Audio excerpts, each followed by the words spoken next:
সুপ্রিয় শিক্ষার্থী, আমরা সেমিকন্ডাক্টর ইলেকট্রনিক্সের 6 নাম্বার গাণিতিক সমস্যার সমাধান করব। এগুলা যতগুলো সমাধান আমরা তোমাদেরকে দিয়েছি এখানে, এগুলো সবগুলো হচ্ছে বোর্ড পরীক্ষার প্রশ্ন। এই প্রশ্নগুলো তুমি যদি সমাধান করে এগুলার সিস্টেম বা এগুলা কোন সূত্র থেকে কোন ট্রানজিস্টর থেকে কীভাবে আসতেছে যদি বুঝতে পারো, তাহলে যেভাবে আসুক না কেন অঙ্কগুলোকে তুমি নিজে সমাধান করতে পারবা। দেখো, আমাদের একটা উদ্দীপকটা আমি পড়ে শোনাচ্ছি। দেখা, একটি উদ্দীপকে একটি কমন এমিটার এনপিএন ট্রানজিস্টর, দেখো এই বর্তনী চিত্রটা, এটি হচ্ছে একটা কমন এমিটার অ্যাম্পলিফায়ার বর্তনী। এই বর্তনী গতিরোধ 40 ওহম। গতিরোধ বলতে আমরা বুঝি ইনপুট রোধ। এর কারেন্ট গেইন হচ্ছে 75। কারেন্ট গেইন বলতে আমরা বুঝি প্রবাহ লাভ। বর্তনীর আরএল সমান 60 ওহম, তার মানে আউটপুট রোধ। এবং কালেক্টর কারেন্ট আইসি সমান 5 মিলি অ্যাম্পিয়ার দেওয়া আছে। এখন তোমাকে বর্তনীর উদ্দীপকের বর্তনীতে প্রবাহ বিবর্ধন গুণাঙ্ক নির্ণয় করতে বলছে। তো আমরা জানি প্রবাহ বিবর্ধন গুণাঙ্ক এটা হচ্ছে মূলত আলফা। তো প্রবাহ বিবর্ধন গুণাঙ্ক আলফা নির্ণয় করতে হবে। তো আলফা নির্ণয় করতে হলে আমরা জানি প্রবাহ লাভের সাথে প্রবাহ বিবর্ধন গুণাঙ্কের একটা সম্পর্ক আছে। ওই সম্পর্ক থেকে আমরা এটা নির্ণয় করতে পারি। তাহলে দেখো, প্রবাহ বিবর্ধন গুণাঙ্ক আলফা বের করার জন্য আমরা জানি প্রবাহ লাভ 6 ঘনক। 6 ঘনক। এখন এখান থেকে আমরা প্রবাহ লাভ আমরা জানি প্রবাহ লাভ সমান, আমরা জানি প্রবাহ লাভ বিটা সমান alpha divided by 1 minus alpha. তাহলে এটি আমাদের একটা সূত্র। এই সূত্রটা যখন আমাদেরকে প্রবাহ লাভ দেওয়া থাকবে, প্রবাহ বিবর্ধন গুণাঙ্ক নির্ণয় করতে বলবে। এখানে আলফা হচ্ছে প্রবাহ বিবর্ধন গুণাঙ্ক। তাহলে গুণাঙ্ক বের করার জন্য প্রবাহ লাভের সাথে এই সমীকরণ হচ্ছে সবচেয়ে সুবিধাজনক। আমরা চাইলে অন্য সমীকরণ থেকেও নির্ণয় করতে পারি, যে সমীকরণ থেকে বুঝো আনতে পারলে কোনো সমস্যা নাই। এখন আমরা প্রবাহ লাভ আমাদেরকে দিয়ে দিচ্ছি উদ্দীপকে। আমাদেরকে বলছে প্রবাহ লাভ বিটা সমান, প্রবাহ লাভ বিটার সমান তোমাকে দিয়ে দিচ্ছি কত, 75। এটি হচ্ছে প্রবাহ লাভ। এখন আমরা প্রবাহ লাভ বিটা সমান 75 যদি এখানে বসাই দিই, 75 alpha divide by 1 minus alpha. বজ্রগুণগুলো আমরা কী পাচ্ছি দেখো, 75 মাইনাস 75 আলফা সমান সমান আলফা।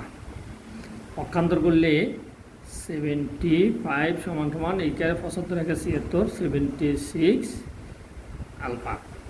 তাহলে এখান থেকে বা আলফা সমান 75 ভাগ 76। তাহলে 75 ভাগ 76 ভাগ করলে তুমি কী পাবা? ভাগ করলে পাবা 0.986। এখানে ভাগ করে আমরা যেটা পাইছি 0.986। তাহলে প্রবাহ বিবর্ধন গুণাঙ্ক হবে 0.986 গুণ। এরপরের প্রশ্ন তোমাকে কি বাইর করতে বলছে দেখো, বলছে উদ্দীপকের বর্তনী থেকে 100% ভোল্টেজ গেইন হওয়া সম্ভব কিনা। দেখো, এই অঙ্কটা আমরা কিছুক্ষণ আগে যে অঙ্কটা করছি অনেকটাই ওইটার সাথে মিলেছে। ভোল্টেজ গেইন 100% আমরা পাবো কিনা, তার মানে আমরা VA ভোল্টেজ গেইন পাবো। তো ভোল্টেজ গেইন বাইর করতে হলে আমাদের বি আউট বি ইন লাগবে। তো বি ইনের মান আমাদের এখানে দেওয়া নাই। আবার বি ইন বের করতে হলে আমাদেরকে বেস প্রবাহ এবং ইনপুটের রোধ লাগবে। তো ইনপুটের রোধের মান যেটাকে আমাদেরকে গতি রোধ হিসেবে দিয়ে দিছে, কিন্তু আমাদেরকে বেস প্রবাহ নাই। তাহলে এখান থেকে আমরা বেস প্রবাহ বের করার জন্য আমরা জানি প্রবাহ লাভের সাথে একটা সূত্র আমরা এখান থেকে ব্যবহার করে আমরা নির্ণয় করতে পারি। এখন আমরা প্রথমে প্রবাহ লাভ যেহেতু আমাদের দেওয়া আছে, আমরা বেস প্রবাহ নির্ণয় করব ঘয়েন। তাহলে আমরা জানি বিটা সমান, আমরা জানি বিটা সমান del I C divide by বা আইসি ডিভাইড বাই আইবি লিখলে হবে, ডেল আইডি লিখলে আরেকটু ভালো হয়। তাহলে এখান থেকে আমরা যদি ডেল আইবি বের করতে চাই, ডেল আইবি সমান আইসি ডিভাইড বাই কত বিটা। তাহলে আইসি এর মান আমাদেরকে দিয়ে দিছে। আইসি এর মান বলছে কালেক্টর কারেন্ট হচ্ছে কত 5 মিলি অ্যাম্পিয়ার। তাহলে এখানে কালেক্টর কারেন্ট হচ্ছে 5 আর বিটার মান দিছে কত 75। তাহলে 5কে 75 দিয়ে আমরা যদি ভাগ করি 5 ভাগ 75 ভাগ করলে আমরা পাবো 0.0666। প্রয়োজন আমরা এখানে একবারে দিয়ে সিভিল লিখতে পারি। তাহলে এইটা হচ্ছে তোমার কি বেস প্রবাহ আইবি।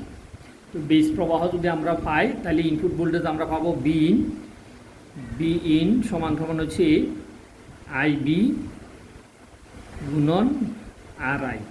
আরআই হচ্ছে ইনপুট রোধ বা আরআই ইনপুট রোধ। এখন মান বসায় দাও, আইবি এর মান পাচ্ছি আমরা 0.06667 গুণন আর ইন হচ্ছে ইনপুট গতীয় রোধ, যেটা আমাদেরকে দিয়ে দিয়েছে কত 40। তাহলে গতি রোধের মান আমরা এখানে বসাই, গুণ করো এত গুণন 40,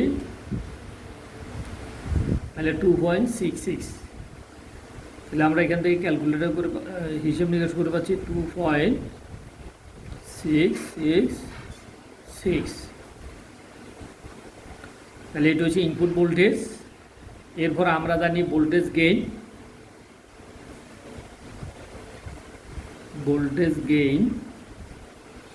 আমাদেরকে বলছে ভোল্টেজ গেইন 100% হবে কিনা। তাহলে ভোল্টেজ গেইন বি এর সমান বি আউট ডিভাইড বাই কত বিন।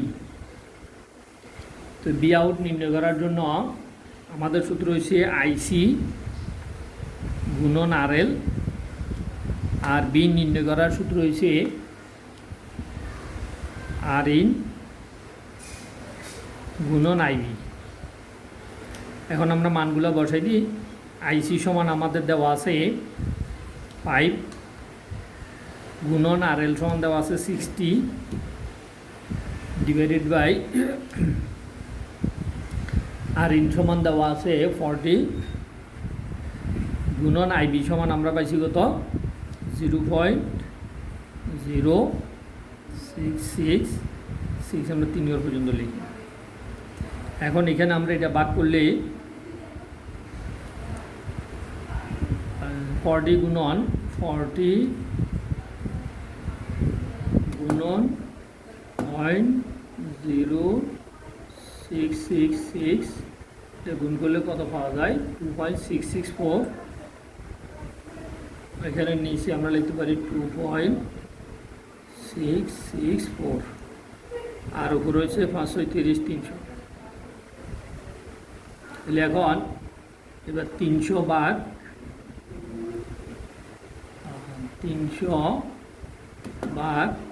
2.664 ইকুয়াল 112.6। তাহলে আমরা দেখি যে ভোল্টেজ গেইন পাইছি কত 112। আমাদেরকে বলছে ভোল্টেজ গেইন 100% হওয়া সম্ভব কিনা। আমরা দেখি যে 100 থেকেও বেশি। তার মানে উদ্দীপকের বর্তনী থেকে ভোল্টেজ গেইন 100% হওয়া সম্ভব। উদ্দীপকের বর্তনী থেকে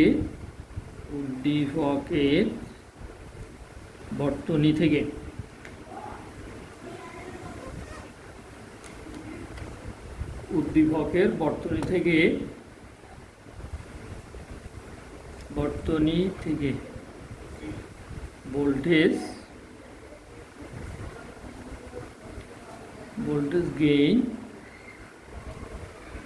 100% পাওয়া সম্ভব। তাহলে আমাদেরকে জানতে চাইছে যেহেতু এটা 100 থেকেও বেশি হয়েছে তাহলে অতএব 100% পাওয়া যাবে। ধন্যবাদ সবাইকে।